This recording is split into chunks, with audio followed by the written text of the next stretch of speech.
Welcome along to episode 15 of the Strategy and Conversions podcast. We're back once again, Mark.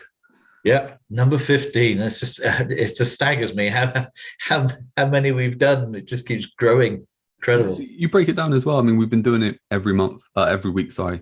And that works out to over 3 months. Yeah, I know. It's incredible. It's crazy how it just builds, isn't it? That momentum just builds and we do more and more. But anyway, I'm excited to crack into this week's episode, just because I know we're going to cover some amazing stuff. What we're going to touch on today, we're going to talk about one, we mentioned it in the last podcast as well, is that you have this model called G.R.E.A.T. Yeah. Work with copywriting. And we're going to go into that. We're also going to talk about how we actually did our first live call in the Progression Club this week. Amazing. And we're going to just talk quickly about how that came about, but more importantly, about taking action. And how we did that to basically get to the stage that we're at within a very short period of time. So I mean, we're recording this probably, what we're talking, the 9th today. So it's probably going to come out on like the 15th or something like that. And we actually opened the doors up this month to the Progression Club. And I think it was probably less than a month ago that we actually put it all together, or started putting it all together. And it's up there now. So let's crack into everything. I think it's been a really busy week with everything that we've been doing. But let's get into the copywriting side then. So you came up with your own model. I did, and it's through studying copywriting, as I have for a long time, and I can talk about the AIDA principle as we go on and talk more about that. But it's the AIDA principle came about in about the 1890s, almost 1900s, and it was originally designed for sort of window dressing and written kind of sales copy, if you like, back in the day. And it's still, people still use it, and it's still relatively successful. But there were elements of that which they're okay, but that's the problem. They're just okay with the buying, the way that people buy products now. And I just think it needed to evolve. There was another system that came out in the 60s called ACCA, which I can talk about in a second as well. And that's still used by charities. But it was what I took was the combination of those, and I came up with this great model, which is just the whole idea of writing to a model. It enables you, gives you structure, and also forces you to think about what the reader wants to read when you're making your sales copy. So this is for sales copy. And that's the whole difference, isn't it, between copy and content, is that copy is designed to sell something from the written word, whereas content is where you educate people maybe, and you write. There's all sorts of different blogs where you write more about relationship building type blogs. But what I've done is I've put an element of content writing into the copywriting, because I think that people like to see that nowadays, as opposed to just straight sales. I think it's difficult, if I'm totally honest, and I think this is where a lot of people hit a stumbling block, is you get all these kind of messages out there of content is king. And content needs to pump out more content, and you pump stuff out for free, and then eventually someone values what you put out for free and they want to pay you for whatever it is you do. And it's just like, maybe once upon a time, and I'm saying once upon a time, we're talking about the internet world, so we're only talking like 5 years ago. But maybe that was true. Maybe that was the case of, you can showcase what you are good at or what you know, and people will then see you as the expert to go to. But we live in a time now where there's so much that we have to deal with each day and stuff like that we need something to grab our attention, move us off then to that next step. And I think there is a place for content. Don't get me wrong, content works, and it's a great way for building the relationship, and that needs to be done, but in conjunction with copy, which is every now and then the copy page is saying, right, we need you to buy our service, or we need you to take another step, some kind of action to put you into a list. So it could be a lead magnet, but to put you into the sales process. So this is the difference between the old AIDA concept, is you made a sale or you didn't. It was like, that was the whole point of direct marketing, was the answer was yes or no. But today, people, you lose a lot when you say just the answer is just yes or no. So it's saying yes or no to moving along the stage of your sales process. So that there's more nurturing involved in the sales process now. Nurturing is a great word. I was just about to say for anyone listening as well. Just think about yourself. Last time you made a purchase, was it a yes or no? And it's I think I'll be honest. I think for me, if someone gave me that kind of ultimatum, yes or no, most of the time it's going to be no. Yeah, because for me, I always like to process something. Don't get me wrong. There is the impulse buy, and stuff like that. Of course, there still is. Yeah. And I just think that's more of a smaller ticket sometimes. Yeah. Where I think if it's something under £100, or $100, then maybe you can get that kind of instant kind of hit there where you don't need to do too much. Yeah. Someone may still buy it. But I think once you go above that, or even if it's something a little more complicated, there is that point of, okay, we need to think about it, or we need to just see more about it and stuff like that. And I guess that's where the copy side to it, like you said, is we're pushing people on to the next step, but people can still come back to that copy. Yeah. Whereas I think it's a great concept that you said about with the kind of window dressing. Yeah. Because I think advertising, I think people get advertising and marketing confused quite a lot, but advertising is basically that, where we're putting a message in front of someone and we are wanting them to take a next step forward to something. Yeah. And if they don't, most times we've lost out. Yeah. Well, like you said, with the marketing, with the copy, I was going to say with great copy, you've got that model with great. But with the great copy, if you have that in place, then people can come back to it. Yeah, that's true. And that's right. So, and I think that, going back to the original ADA principle, which was written for window dressing, and it was you had an item in the whole idea was displayed in a certain way, and that was to grab attention and raise a bit of interest with a tiny bit of blurb, and you bought a pair of shoes or you didn't. But that was what it came down to. Yeah, it's interesting, isn't it? I think that there's so much there. So with the different kind of messages that you get, we spoke about it with innovation being needed and exactly, companies being left behind when they don't innovate.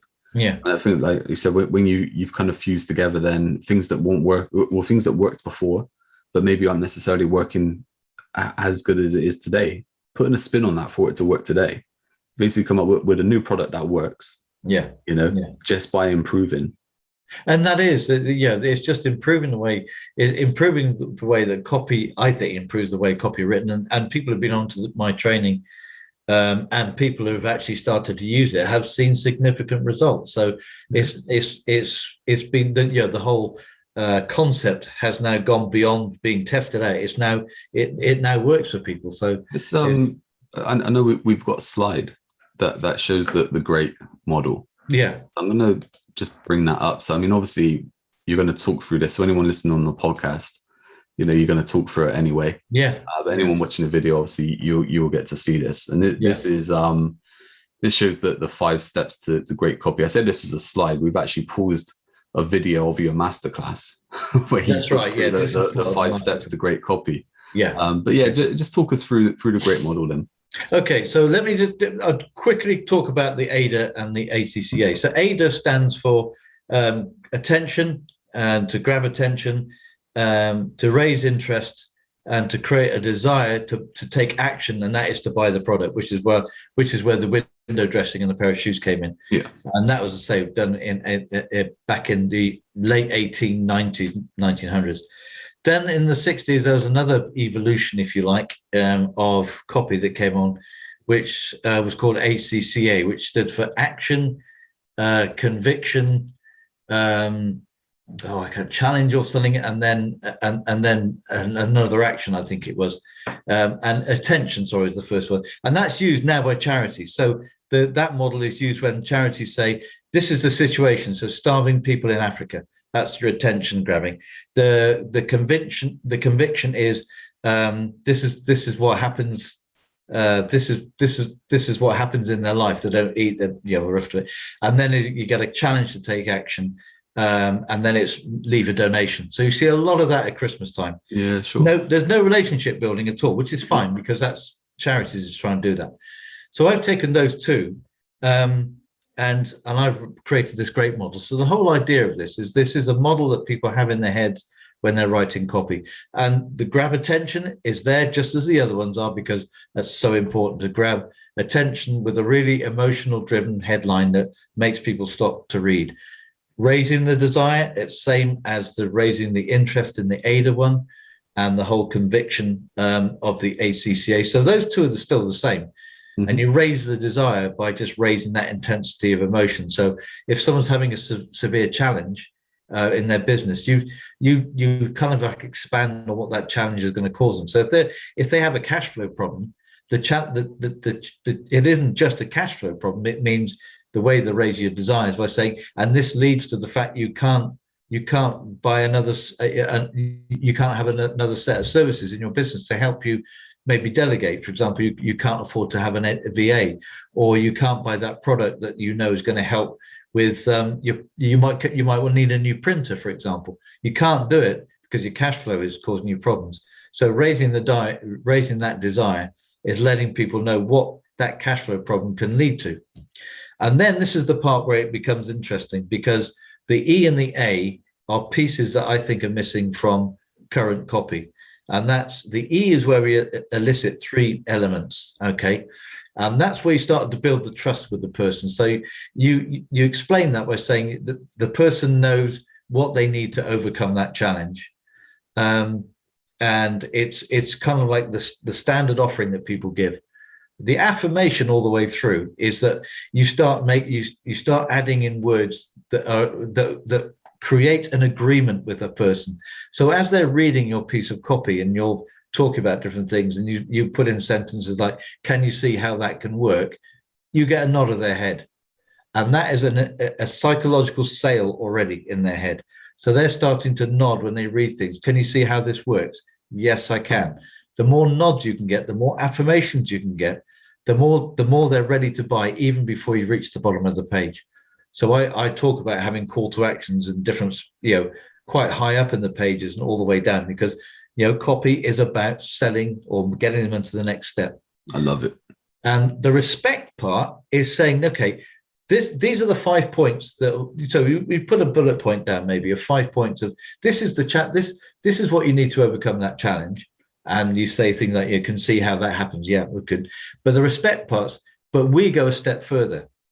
So we do these 5 points, but we'll give you more. We'll give you this, and we'll give you that, and maybe we'll give you that. So people start to think then, wow, this is something I really need to investigate, because not only do they know what they're talking about, as in the trust, and you've put in the as I say, the comments that have got them to nod their heads, but the respect is that, wow, they're delivering more than just the standard kind of offering that a lot of people offer, because you've got special USPs.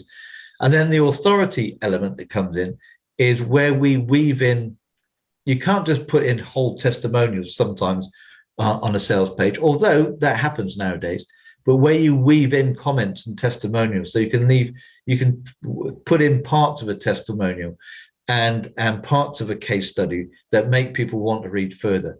And then and in some cases, we can actually, if you go into email nurturing, which we can use this whole model as you go through email nurturing, then you will put in complete testimonials on an email, and you will send out case studies, because that's over a sequence of events as opposed to being one page.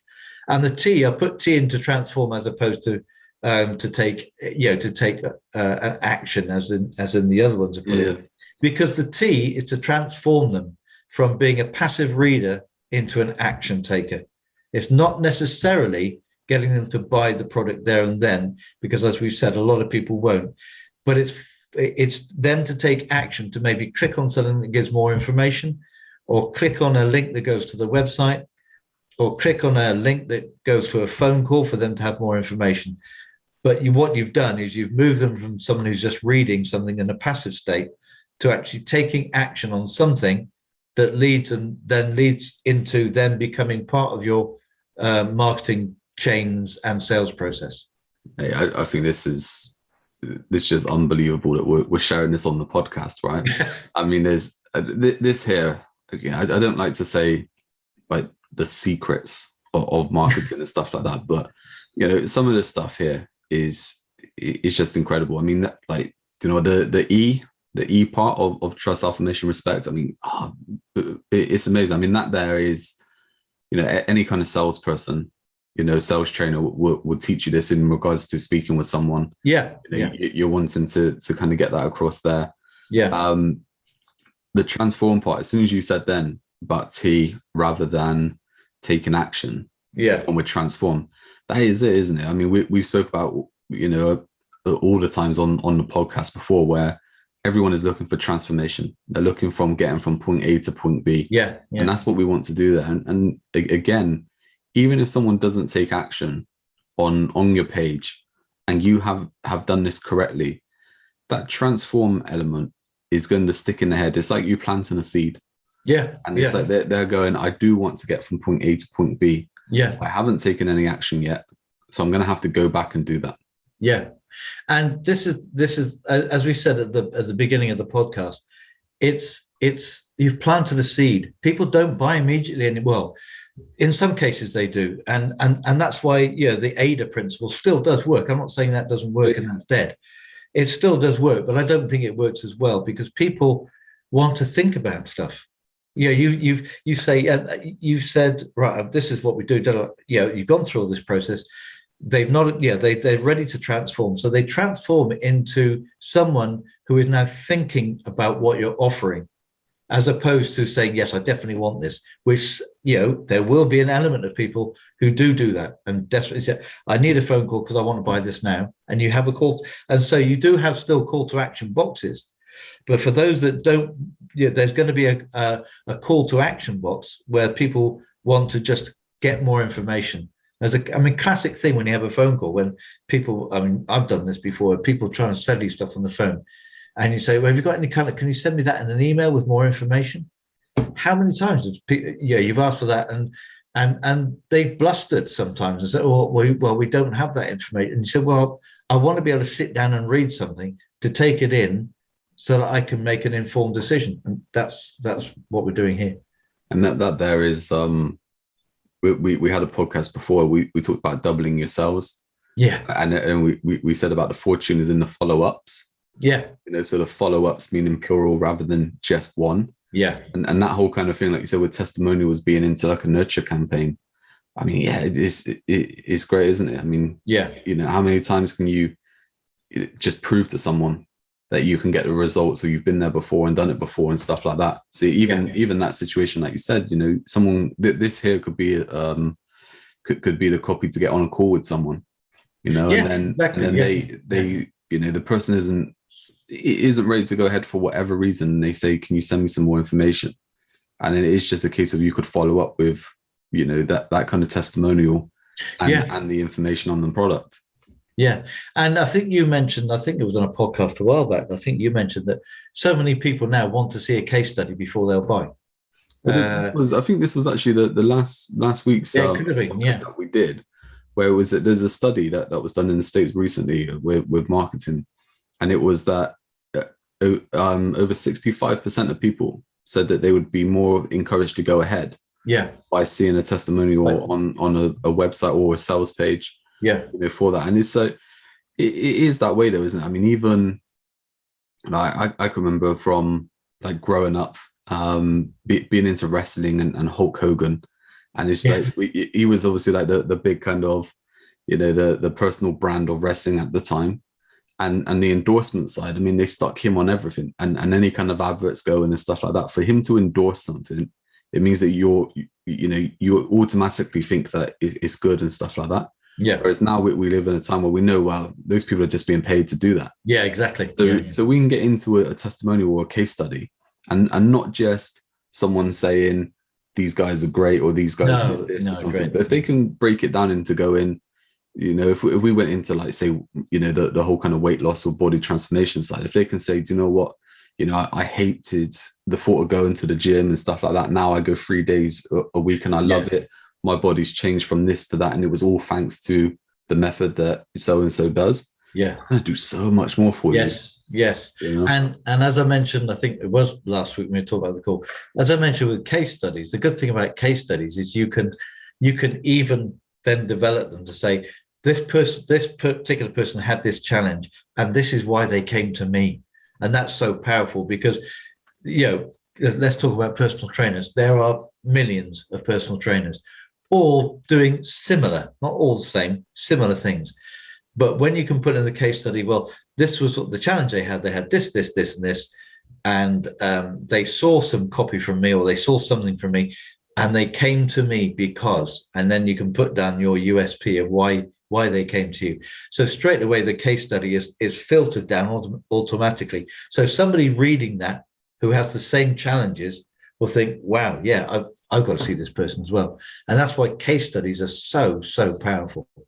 And I think there's part of that as well, where, again, the times that we live in today, it's easy to put together a web page today that is live today, and I can send people to it, and I can claim to be whatever I want to be. Yeah, that's the time that we live in, which means it's scary, and that people can be cheated into trusting someone. Yeah, and I think that's just where most people today are a bit reluctant to go ahead straight away.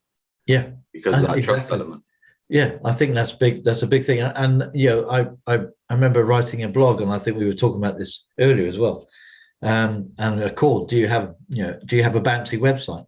Because a lot of people will go to a website, and if it's not written in a compelling fashion, they're not going to stay. They're going to bounce up. They're going to come to it and bounce away again. And this is the whole thing about, you have to write, even on your web content now. I'm not saying your web content has to sell. Every page has to be have to have copy to sell, because that's the different. We have some content which is just explain the videos, or explain a text about what the product does or what the service does. But there will be an element of copy on your website where you're asking them to get into your ecosystem, if you like. It could be through a lead magnet, it could be through a particular thing that you're talking about on the page, on the website, sorry. But there is going to be elements when I write websites with people, I make sure there's quite a few different areas where they can transform from someone who's just visited the website to now go further into being part of your ecosystem and getting onto your mailing list. So again, you can then use this whole model to then in your nurturing emails. And one of your nurturing emails will be, or more than one maybe, will be a testimonial and a case study. And again, it's so powerful because you're now sending them information directly. If you know something about them, then you can send a case study or testimony that is really, really relevant to them.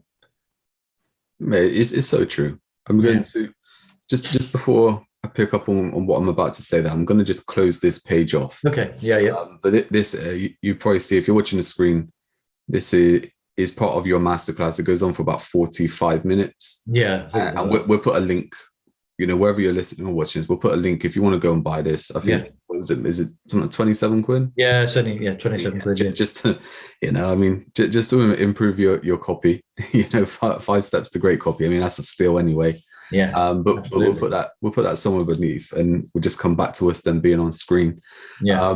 But what I was about to say, that I think, do you know what? There's so many different elements. For one, like you said, your website there. I think again that the times that we live in today, and I blame the whole kind of Amazon world of on demand. We can get anything as soon as we want it. Is that sometimes people spend a lot of time on their website to get all the information in there and stuff like that, whereas most people just get to the homepage. Yeah. If the homepage doesn't do enough, they're off. They bounce back. They're looking for another option then. Yeah. And it's like, you could have the perfect solution, and maybe it's buried 3 pages deep on your website.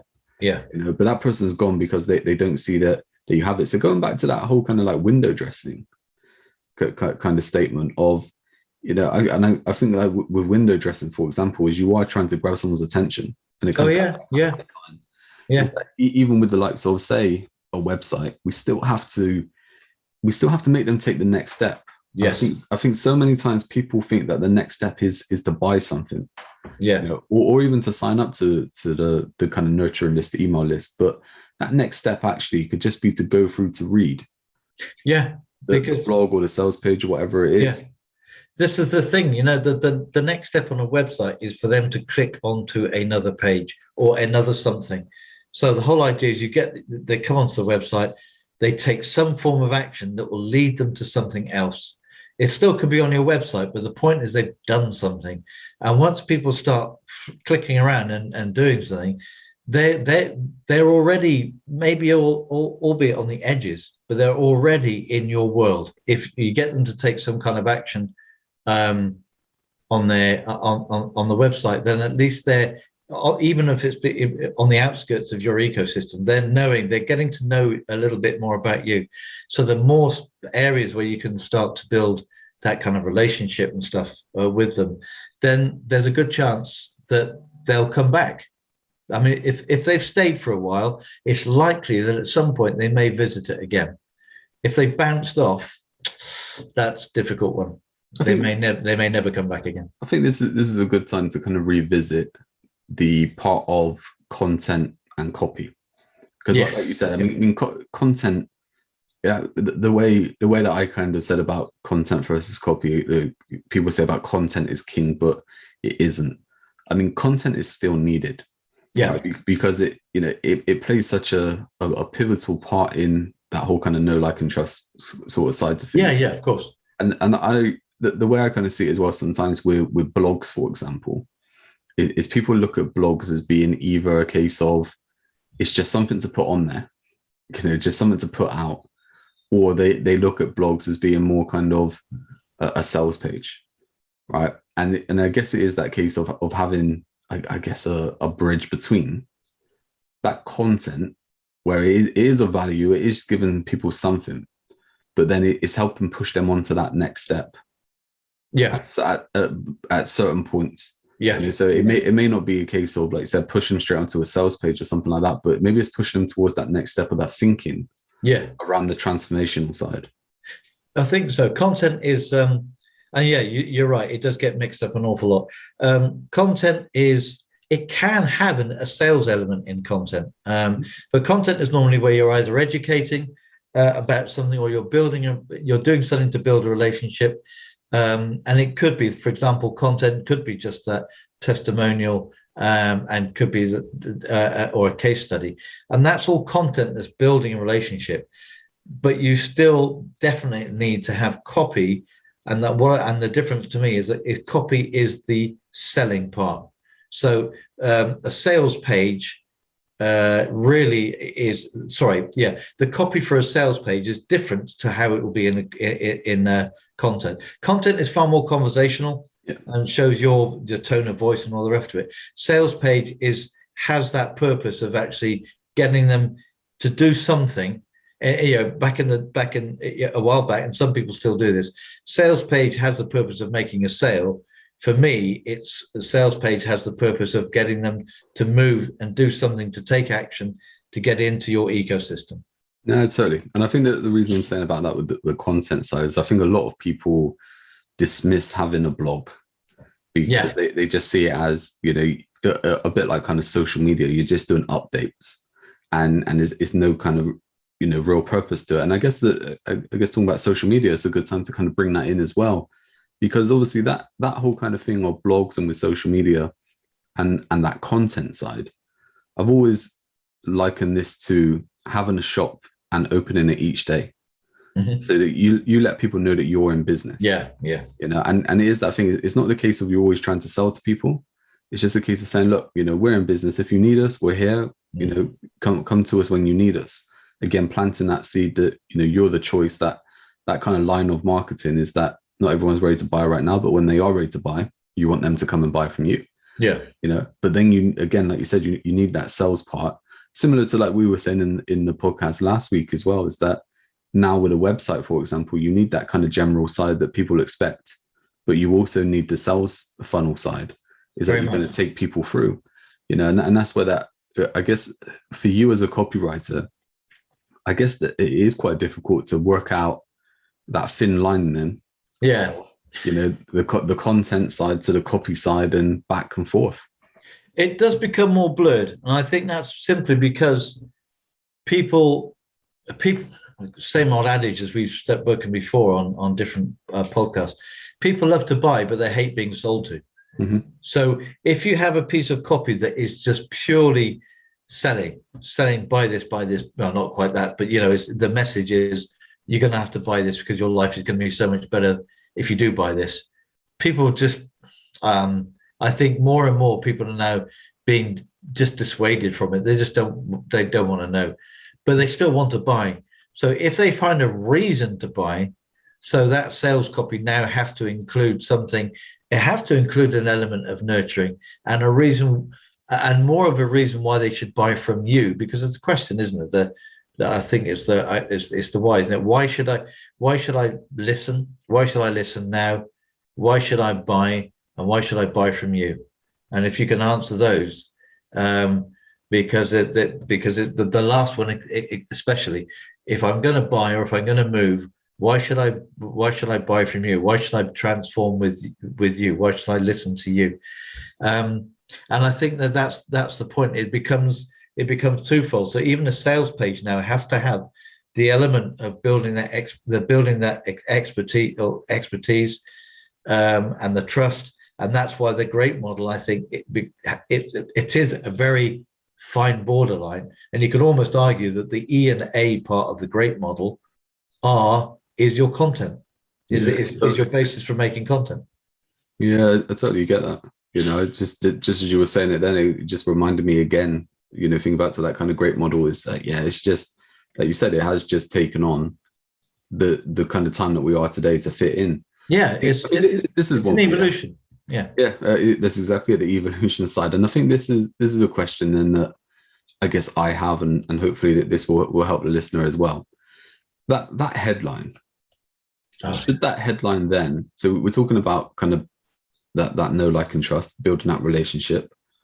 We're also talking then about we want a statement to grab their attention, but then we also kind of want to also educate them a bit on why they need something. So is there a right or wrong way of putting one of those into that kind of headline part? And I'll give you the reason for why I'm asking this is that what you will get a lot in marketing, you'll get people turn around and they say, oh, you know what, you don't just walk up to a guy or a girl in a bar and ask them to marry you.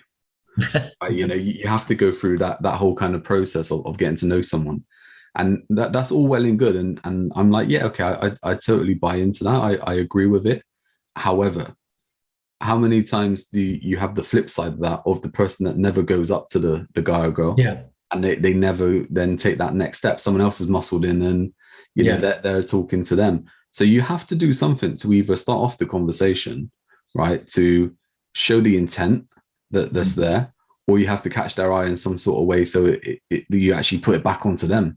It's like they want to approach you now. Yeah. So if you take, that's a brilliant analogy, the do you want to marry me sort of thing. Definitely questions are a great way of getting engagement. But for example, if you take just that situation, I mean, it could be a different thing. A girl sat on her own or a bloke sat on his own. And you say, you look, are you lonely? You look a bit lonely. So that's a different question. And it's an emotional challenge. So do you want to marry me? That's kind of, there's no really emotion in there. Are you lonely? That's got a different connotation because there's an emotional word in there. So the headline has to be emotional. So businesses, we always talk about challenges and are you frustrated? Are you having challenges with this? Nowadays, there's so many of those that the business owner will just think, move on. I'm not really interested in that. But when you actually get down to something this is going back to understanding your avatar for that particular product or service. What problem is it solving? And if the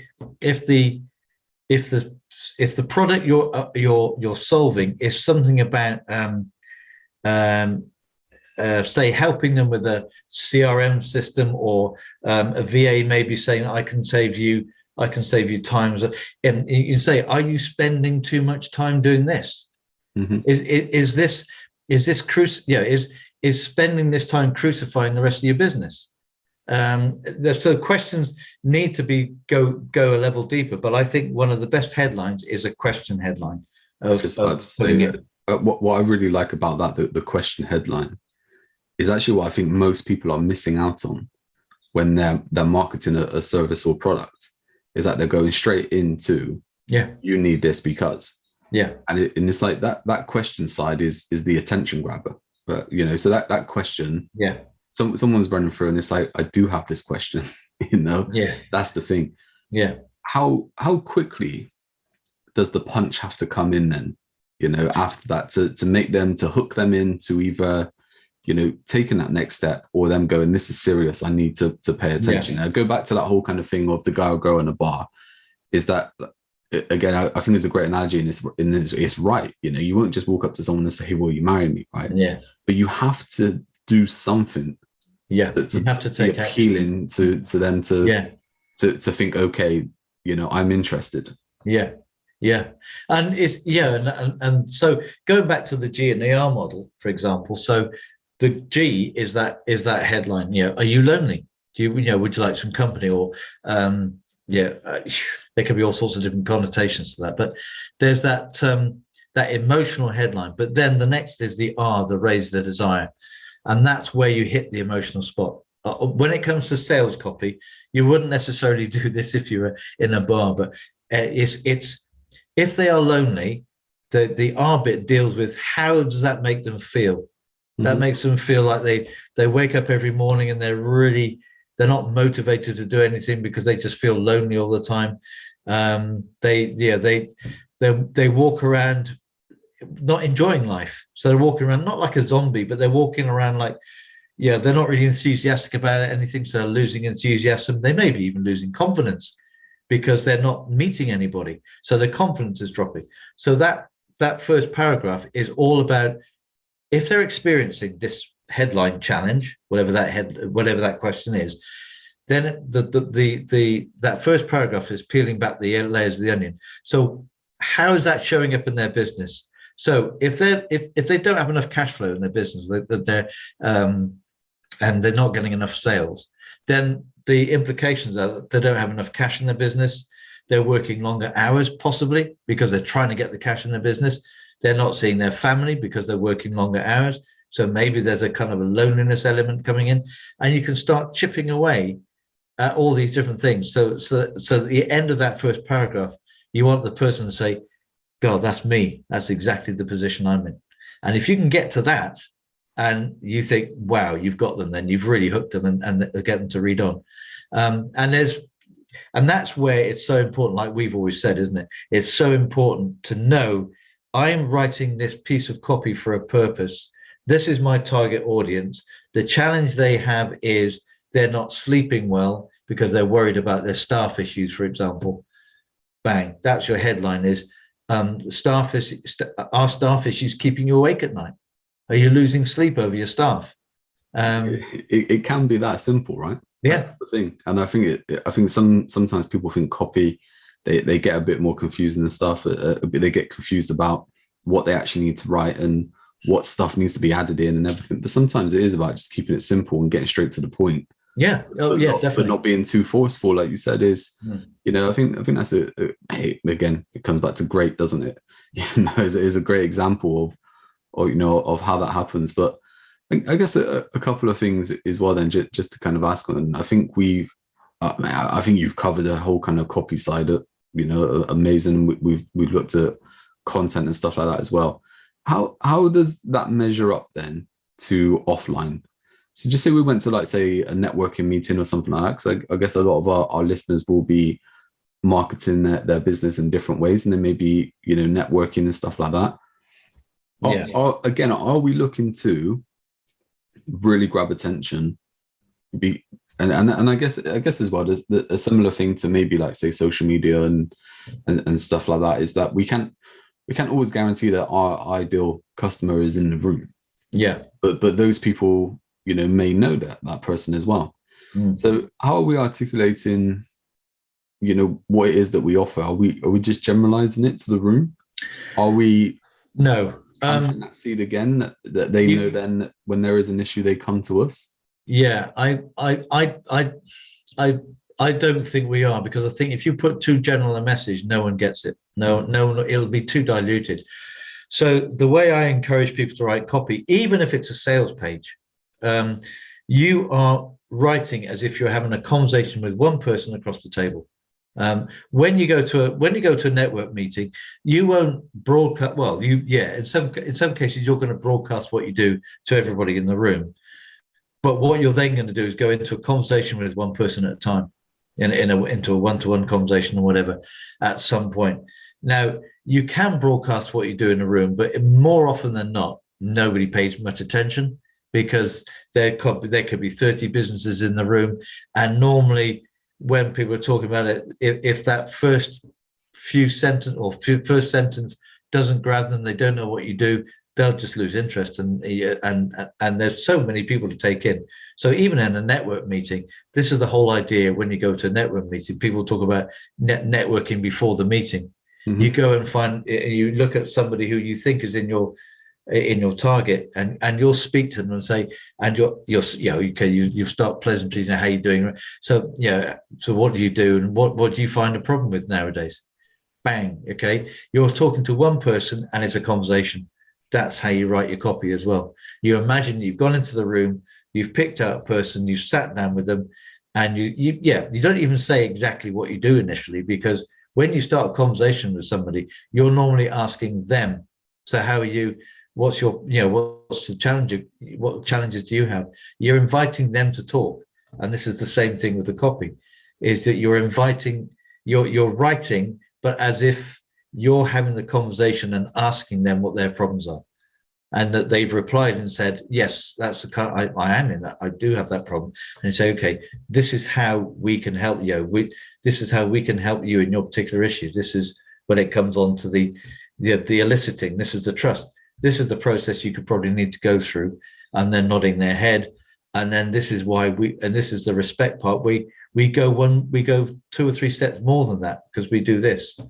And that's the same way as you'd conduct yourself in a one-to-one, I guess, wouldn't it be? Yeah, totally. I'm just thinking then as well is that I'm guessing that whole kind of networking side is that it is actually a shorter time frame that you're looking at a conversion. Whereas, like we said, with the whole kind of copy side and the great side is that, okay, look, people can go back to that. They could go back to it every day to check out that page or whatever it is then.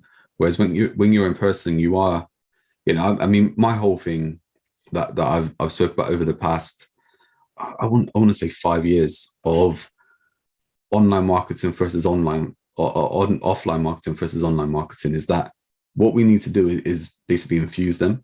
So if we are doing something like networking, or if we are doing, like, say, a direct mail campaign, or we are doing promotional products, the whole point there is that what we want to do is we want to push that person back online, or we want to extract them from online into having, a conversation with us or a one-to-one in person. And I think sometimes that can also get missed, where we aren't looking at, okay, look, where does that next step really, and I think it probably comes back to just efforts. I think we've mentioned this before in the podcast. I think a lot of people just want that kind of, okay, if I get the right copy, I stick it on a web page, lots of people are just going to come into it and they're going to convert, and I'm off on a beach somewhere, and that's what it is. But there are different steps involved where you do have to put the effort in.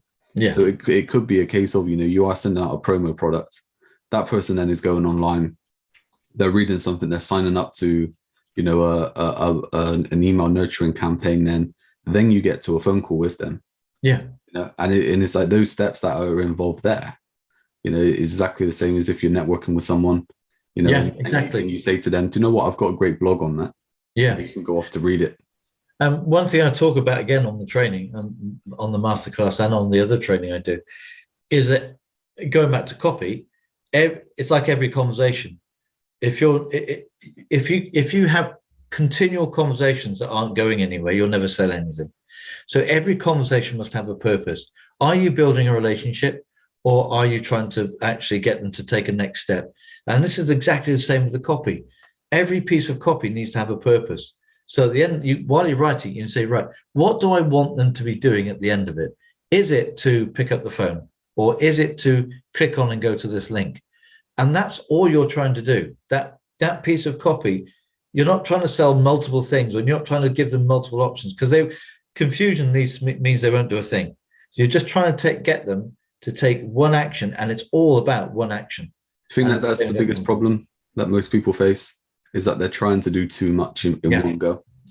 Absolutely. And confusion, you start to sow confusion, not confusion necessarily, but you start to give someone more than one option. And look, and I think, I'm not sure. And as soon as that happens, they've undecided. They aren't probably going to do anything. You know what, mate?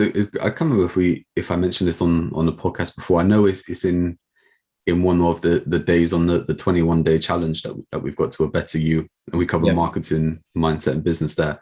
But there's a story about the supermarket with jam, and they've got the testers. They've got the stall set up where they're giving out different tasters, and when they had 2 different types of jam, it always resulted in people buying their favorite one.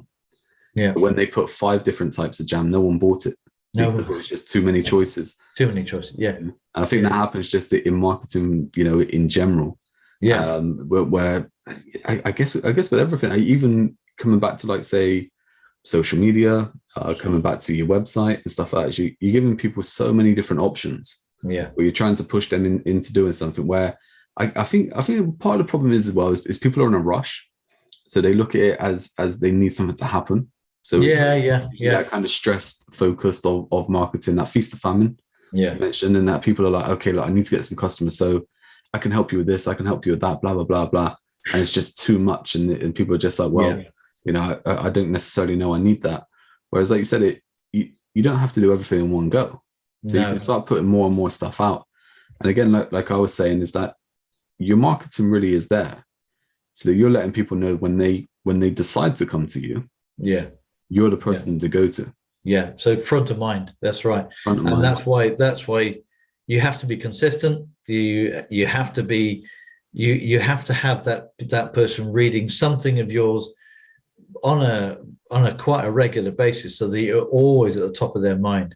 Even if, and this is another thing, isn't it? Even if they aren't ready to buy or do anything from you, you're front of mind. So if someone else comes along and says, I'm having a real problem with this, they think, oh, I know someone you can talk to. That's exactly it. I mean, that we mentioned that in one of the kind of early podcasts about the gray area marketing. That word of mouth side is very rarely tracked.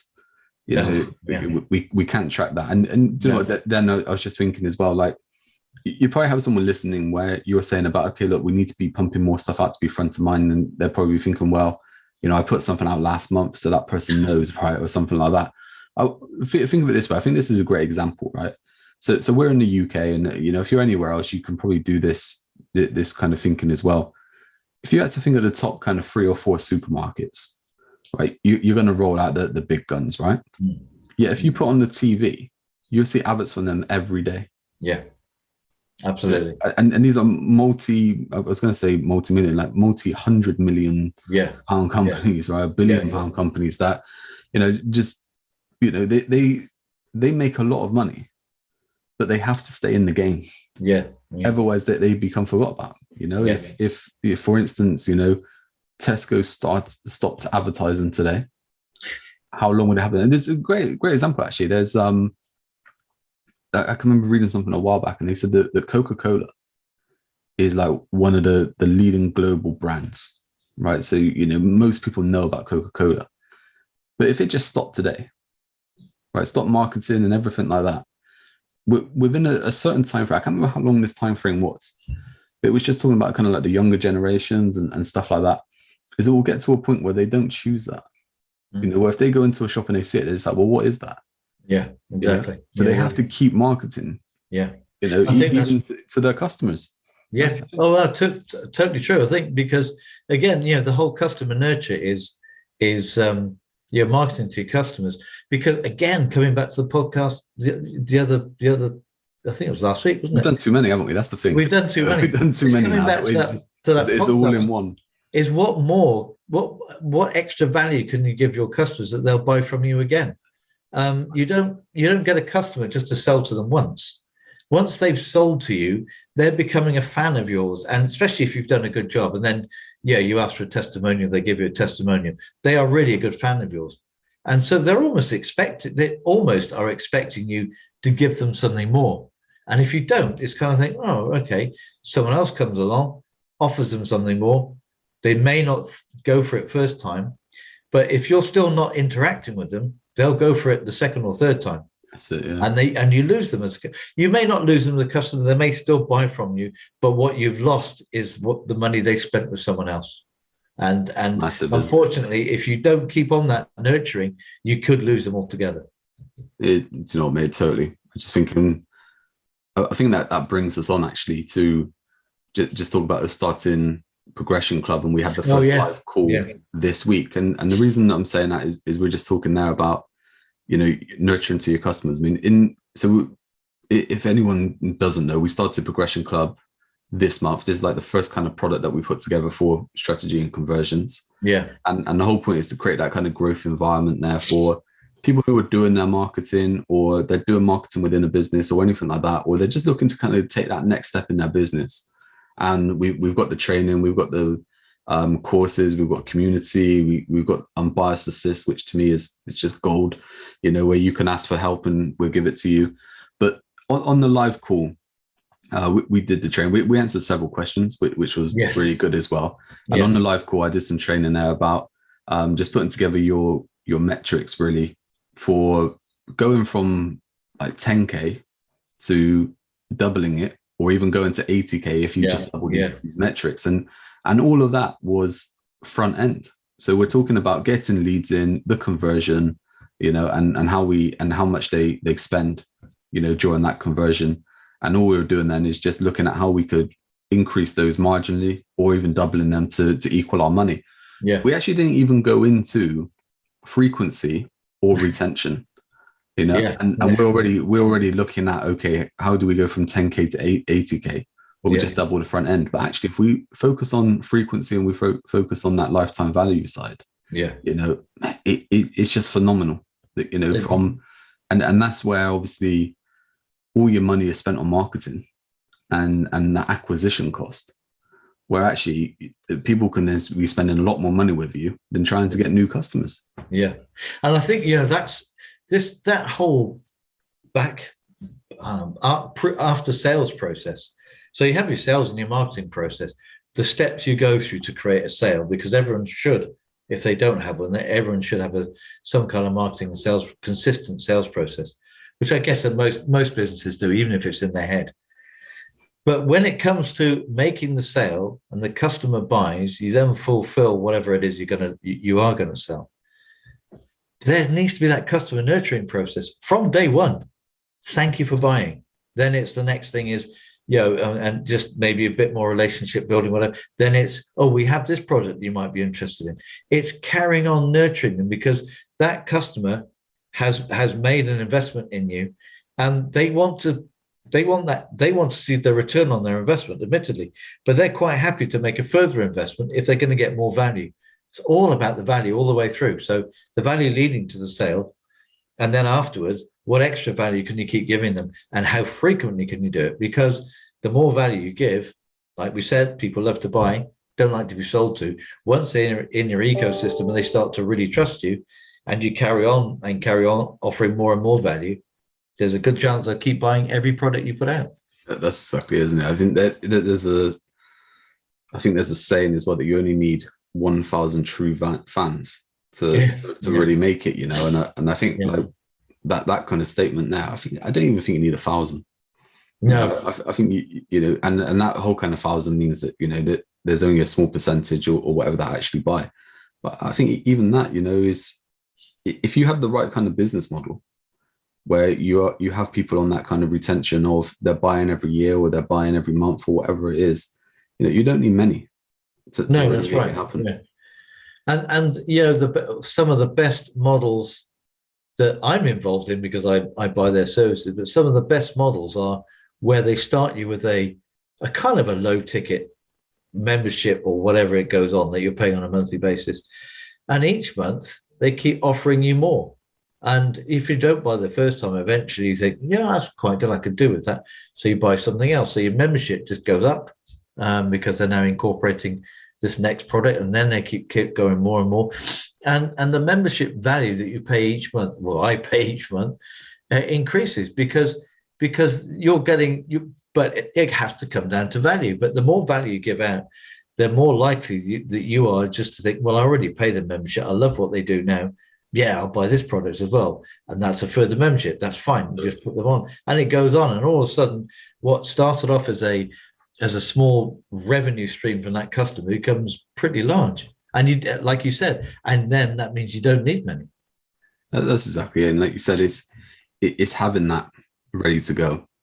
So, Yeah. so you're into a membership, and you're going along, and then what happens is I think with memberships that they've been not so much a revamp. They've always been an amazing kind of model, but they've kind of gone front of mind, I think, over the last couple of years, where people are talking about memberships and ways to make money and stuff like that.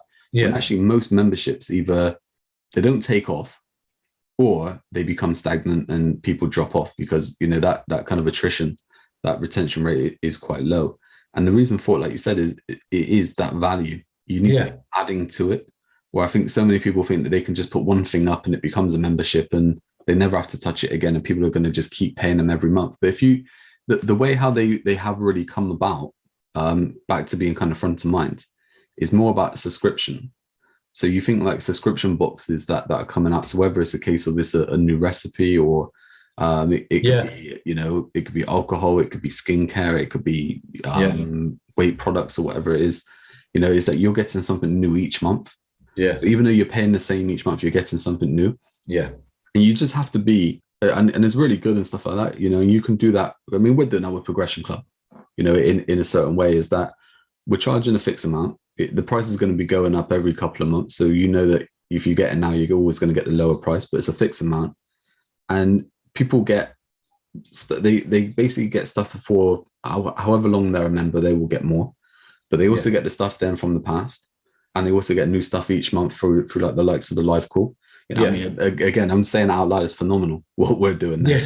But it is that case. But I mean, even with that, with Progression Club, for example, I mean, I think we mentioned it back on the last podcast as well, is that we were looking at strategy and conversions, and we're going, right, okay, we're doing the podcast. We've got people asking us to help them. We don't really have any kind of business models in place to support them. We could put together something quickly and make some money, and that would be it. But let's look at what we could do to really make that happen. We went through a bit of like that whole kind of brainstorming session, I guess, to come up with whatever it is we were going to do. But once we decided on Progression Club, we moved so quickly to put it live. We did. And it was interesting actually, because again, one of my mentors, I've never met him, but Jim Rohn, who I read all his book, I mean, guy's dead now, but and he was, and it wasn't just him, but he coined the phrase that the universe loves speed. And if you are willing, from idea to from conception of idea to actually implementing it, the quicker you can go, the more momentum you build. And so we took 3 months from basic idea. We thought this would be a good thing to do, and I think 3 months later I think three months was when we were actually kind of thinking that we needed to do something. Yeah, that's true actually. Yeah, and I think once we kind of decided on it, I reckon it was probably only towards the end of May. Yeah, so it's probably only a month that we actually took to get things up, and that was building out the kind of members area.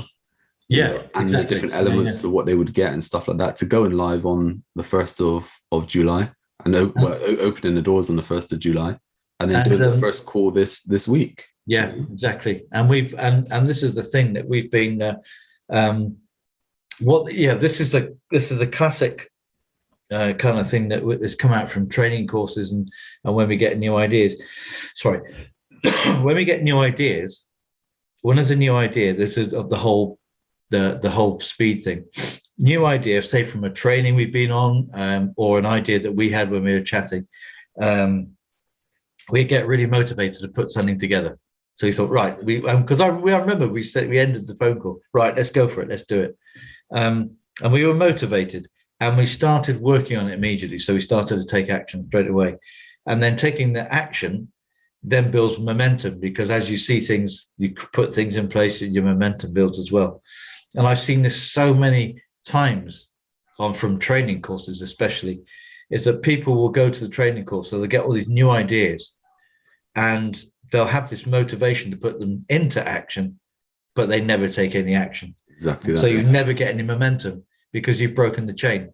And the chain is always ideas, motivation, and then action, and then momentum builds. And if you break the chain, everything stops. Sorry. I think that's it, man. I think that there's so many like people as well who they said they will go on training courses, or they will attend certain events or whatever it is, and they will come up with an idea, and they maybe they will think about how they could put it into play, but then they get so caught up in maybe it's the tech side, maybe it's the kind of visual side, maybe it's a bit of then fear sets in, whatever it is, but something stops them, and they just never take action to get to where it was. And it's like we were talking actually when we were talking about Progression Club, and we were doing the call there, and we listed out the different stages. So we were looking at kind of like side hustle, we were looking at starting a business, we're looking at sustaining. We think that's a massive area that people miss. Yes, that sustaining area, and then we're looking at growth and scale and even exit. But we're saying, look, there's different areas of marketing that you have to get right. Yeah, of course. To basically make it work at that stage. Yeah. And it's just like those different areas of that business there is, I think so many times people are looking at that end result. They're looking at scale, or they're looking at growth and scale, and, even exit, that before they've even started. Before they've started, yeah. And if you look at any business, any successful business, they didn't just open the doors and they were at the scale side. They started, with, in a bedroom or around the kitchen table, or a small office somewhere with 2 members of staff. And now they've gone on to, like, say, be like massive kind of businesses, but they've all gone through stages. And I think so many people are in a rush to get the end result, that when it doesn't come within day one, that whole kind of, we built it, they shall come kind of thing. Yeah. And that doesn't happen. They get disheartened.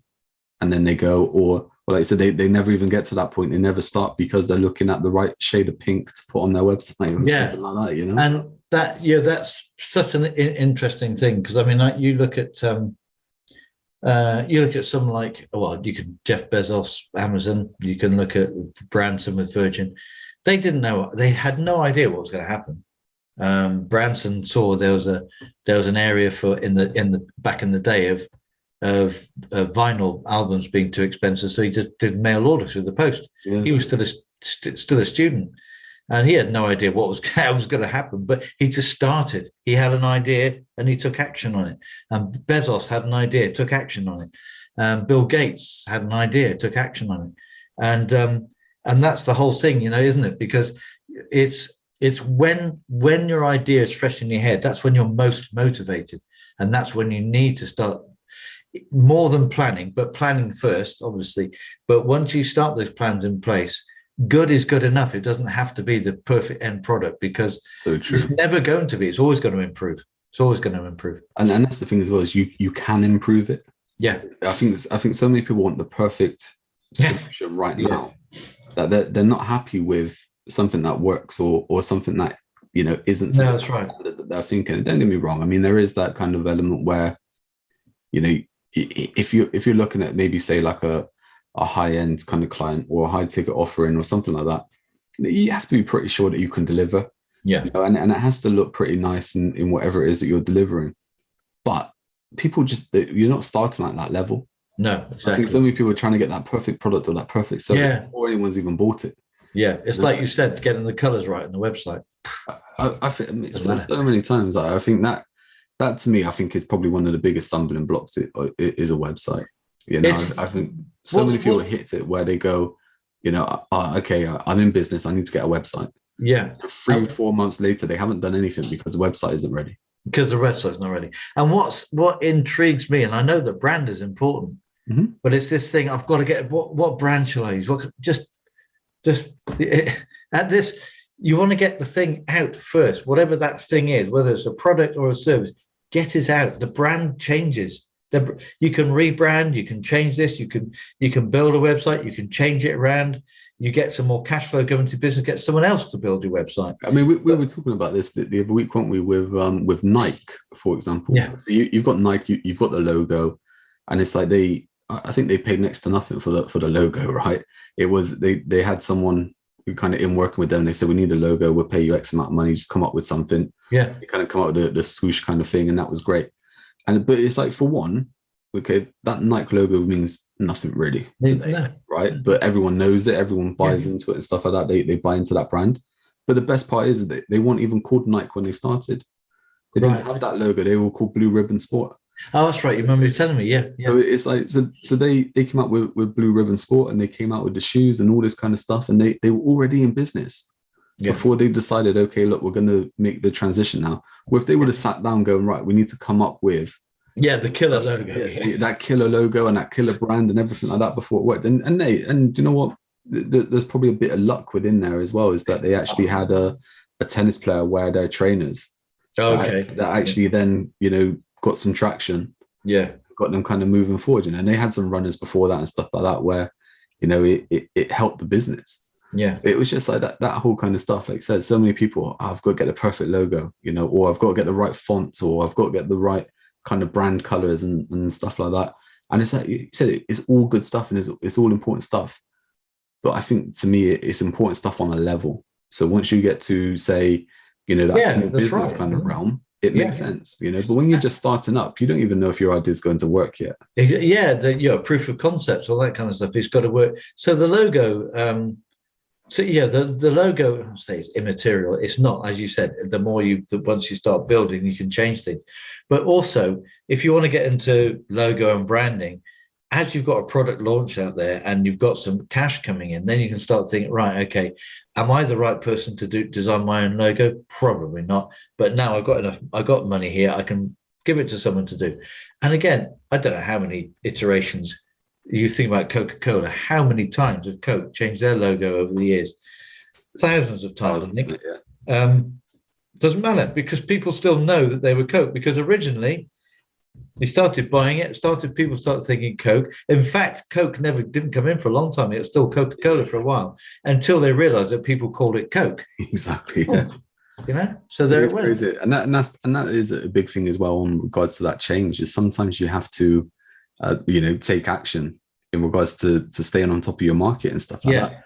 And there's actually, you know, there's a great story with Coke where they went a bit too quick and they changed the recipe to their drink, you know. That's right. You know, maybe we'll start to wrap things up on this podcast. Maybe we can talk about something like that, you know, next week, where, you know, knowing when to make the change and when not to, you know, and stuff. But going back to that with kind of brands and stuff like that, I can remember, I think it was about 3 years ago, something like that, and I saw a Facebook post in a group, you know, where someone basically asked the question where they said, I've just started my business, or I'm just starting up my business. What's the first thing I need to focus on? And it started off with loads of people posting and stuff like that, and there was everything, mate, from, you know, website, you know, you have to get you know, to the top of Google. You need the right logo, you need the right branding, and then it got into you know, legal documents, and it got even people mentioning like HR and stuff like that. And it's like a person's just started up, they're on their own kind of thing, right? And it got into accountant, and it got into this, and it's like, look, it's all good stuff, right? And I can remember I just put a comment in there. I was just like, customers. That's the first thing you need to focus on, is to get customers. I think that even with me, I can remember when I first started in business, is that it took me a while to realize that customers are the first thing you need. Because without customers, you don't have a business. You don't have that cash flow. You know, it can just put you out of business straight away. I think that I can't even remember what the kind of stats are with the amount of businesses that fell within the first year, or it's right, the first 2 years. And but besides that kind of knowledge and the right kind of direction and guidance and stuff like that to make it happen, most of them fell because of cash flow. And all that comes back to is not getting the right customers. And it's interesting because you talk about cash flow. And another mistake, and I have done this myself, so, you know, I'll say that I went through. I reckon we've made every mistake. We've made every mistake, especially between us, right? Yes, exactly. And the one big thing is people do is they take out a great big loan, because they see that as cash flow. It's not cash flow. That's just you've got cash behind you. Cash flow is when you can actually have sales. You can have marketing, sales, converting into money, and it's starting to flow for your business. Having a pool of cash is not cash flow, and I made that huge mistake. I think that's it. And I think even different, we were talking then about the different types of businesses, the different sizes of business. I think that cash flow hits them all in different ways moving through. Yeah, of course. Because you're going from that kind of maybe a side hustle. You may be supplementing that with a job.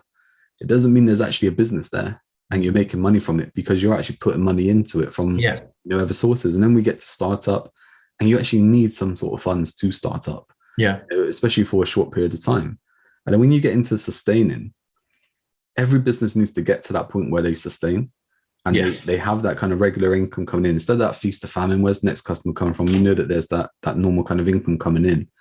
But then when they take that next step into growth, or they look at taking on staff or whatever it is, they need to make sure that cash flow is there. Otherwise, that can cripple them really quickly. Yeah, absolutely right. Yeah. So but going back to your original point, customers create cash flow, and the more you nurture them, and the more customers you have, the better your cash flow. And that's, otherwise you have an expensive hobby that you keep putting money into, and it doesn't get you anywhere. And I mean, let's close off this podcast here. But I think to sum it all up, I mean, we're looking at strategy and conversions. We're talking, look, what does it actually stand for?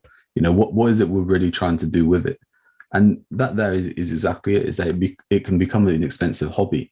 Yeah. Even business owners who have they have a decent sized business. They've got, say, maybe they've got 10 staff, maybe more, stuff like that. They're running the business themselves, but actually they're still on kind of hobby money, because they're paying themselves a salary maybe, but that's it, So what we're trying to do with strategy and conversions, what we are doing, is we're looking at bigger profits. Yep. We're looking at more money, and we're looking at, an amazing lifestyle. It's not about being stuck in just a job within your own business. No. It's having that lifestyle you want. Yeah. Which from a business which is giving you, the money that you need, so that you have more choices there. So bigger profits, more choices, amazing lifestyle. And it's just like, it all comes back to, okay, look, let's just get the right fundamentals within the business. So that we can then, look to grow. And that whole thing of just, making sure the bigger profits come. And that's the first step, right? I mean, that's where we did that in Progression Club this week, just to show where that is. Yeah. But I think for me, everything that we've been through in this episode, I think for me, it comes back to, look, get more customers. Get more customers. Take action to get more customers. Yep. And you've got Mark's already told you the right copy you need to put in place with the G.R.E.A.T model. So take action and putting the G.R.E.A.T model in place. Yeah. Check out the training as well if you want to do that. Yeah. But it's just like, take action to do something to get more customers. To get more customers, because that would mean more cash. Yeah. And then the mindset thing you just talked about, whole different ball game. So that's what we'll get into then. Maybe that's what we'll get into the next episode, is we'll look at people rushing in to do things which, they shouldn't have done. Yeah. And we'll look at how your mindset needs to be before making any decision. Yeah. So let's get into that. Anything else you want to add?